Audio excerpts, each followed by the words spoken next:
You don't like the way that you look, you don't like the way that your clothes fit, and you don't like how you feel. You know that you need to be hitting the gym. But what if you're an absolute beginner who also happens to be overweight? That was me a few years ago. And I know how frustrating it can be seeing a bunch of conflicting information online. So in this video, I'm going to be breaking down exactly what I would do if I had to start all over again from zero. By the end of this video, you should have everything that you need to start building your dream body and your dream physique. First up is going to be scheduling. If you plan on waking up at 5 o'clock in the morning and hitting the gym 6 days a week, drop it, because you're making a mistake that most beginners make. There is no perfect number of times to hit the gym, because the perfect number of times to hit the gym is the one that you can keep up for an extended period of time and be consistent with, even if it's just one time per week. There's no point in being consistent for one whole week straight, only to be consistent for that 1 week and not hit the gym again for like the next 2 to 3 months. Personally, I like setting a range. So instead of saying I'm going to go to the gym 6 days a week, I go, I'm going to head to the gym for around 4 to 6 days per week. The one thing that is going to make going to the gym 10 times easier is going to be having a plan. If you want to avoid being that one person who's aimlessly walking around the gym looking like a deer in the headlights, you're going to want to have a workout plan. It doesn't need to be complex. Me and my clients just do a simple push-pull leg split. Push days are going to consist of your chest, your triceps, and your shoulders. Pull days are mainly going to be your back and your biceps. And then leg days going to be, quite obvious really,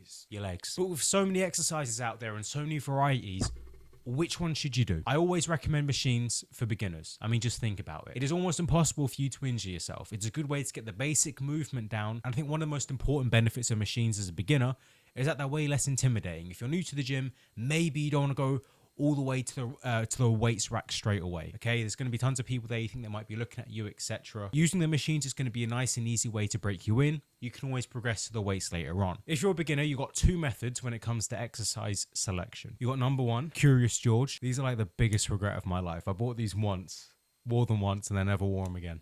And you've got Batman. I know Batman don't use guns, but just like bear with me, all right? Now for number 1, Curious George, you're going to go into the gym, you're going to try a bunch of different exercises, and you're going to come away with the ones that you liked, with the ones that felt good, and the ones that were safe. You can add them to your routine. Now that's what most people do. They spend way too much time in the gym, and often they end up never really coming back. Or you can opt for method number 2, which is going to be the Bruce Wayne or the Batman. You're going to go away and research exercises for push, pull, legs, and you go and you try it out. I always recommend number 2. But for those of you who are still adamant on using free weights and stuff like that, I'm just going to show you what I do in the gym. You can take what you like and you can take what you don't like. And just for simplicity's sake, we're going to say that we're doing 3 sets and 10 reps for each exercise. For the push day, we're going to be opening up with a single arm cable tricep push down or kickback. We're then going to go into some cable Y raises. So these are going to help with your shoulders. We're then going to go into the free weight section and do a flat press, or you can use the chest press machine. It's just as good. I then switch over to an incline press. So this is going to be a flat bench incline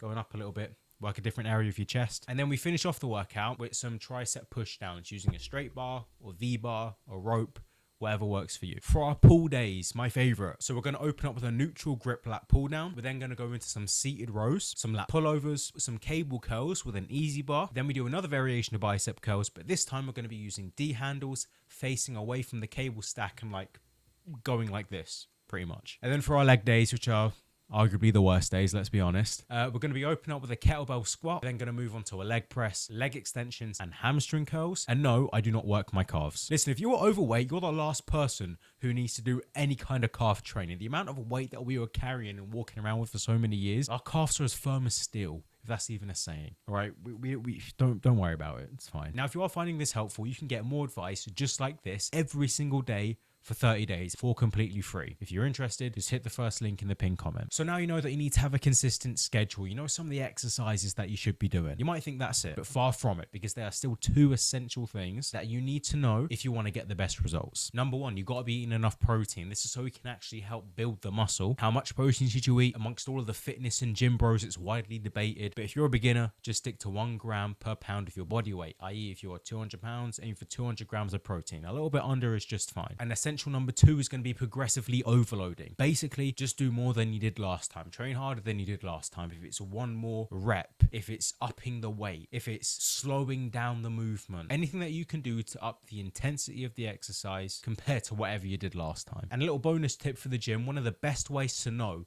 whether you are actually getting stronger in the gym, to just track your weights in something like the Notes app. You will thank me later, trust me. Now that right there by itself is going to be enough to get you started in the gym, but some of you may still be wondering, where does cardio fit into all of this? Well, I'm going to tell you. Here's the thing, too much cardio can be a very bad thing. Just because you do more cardio, it doesn't necessarily mean that you're going to lose more weight. More cardio isn't always better, especially if you're a beginner. Too many people want to do too much too soon and think that hours upon hours upon hours of cardio is going to help them lose more weight, when in reality, it isn't really the case, okay? Because if you overdo it on the cardio, you're likely going to increase your hunger, which means that you could eat more. You're going to be extremely tired and you're going to be fatigued, which means that you're going to be less active during the day. And if you're less active during the day, that means you're going to be burning less calories. And overall, doing tons and tons of cardio is likely going to affect other areas and hinder you in other areas of your life. You could be less productive, you could be less efficient at work, at school, etc. Focus on low intensity cardio. I don't care what it is, whether you're walking, if you're skipping, doing jump rope, if you're on the bicycle, if you're on the thing that the stepper thing that girls go on to make the bums bigger, the Stairmaster, whatever you have to do, just make sure that it's not too intense. Because if it's too intense, it's going to be unsustainable. I don't know who you're fooling, thinking that you're going to be going to the gym at 5 o'clock in the morning, doing hours and hours of cardio every day for months on end. I think you're forgetting who you're talking to. You're speaking to somebody who was over 200 pounds, okay? I tried all of it. Did it work? No. Now, after bashing cardio for about 2 minutes straight, you might be wondering, should you have a designated cardio session? If you're a beginner and if you're overweight, I say no. And here's why. There's many challenges that you're going to face being a beginner in the gym. If you had a cardio session on top of that, you're going to be spending a lot longer in the gym. And if you're a beginner, you probably don't want to be doing that. Also, if you're learning the ropes of the gym, you're learning about exercising, lifting weights and working out, I want to be out of there. I don't want to stay any longer than I have to. However, what I do suggest is that you increase your activity throughout the day. How do you increase your activity throughout the day? It's very simple. Just walk more anywhere, to the shops, to your grandma's house, wherever, okay? Even if it's just taking the stairs instead of taking the lift. If it's parking further away from the grocery store. If you're at college or university,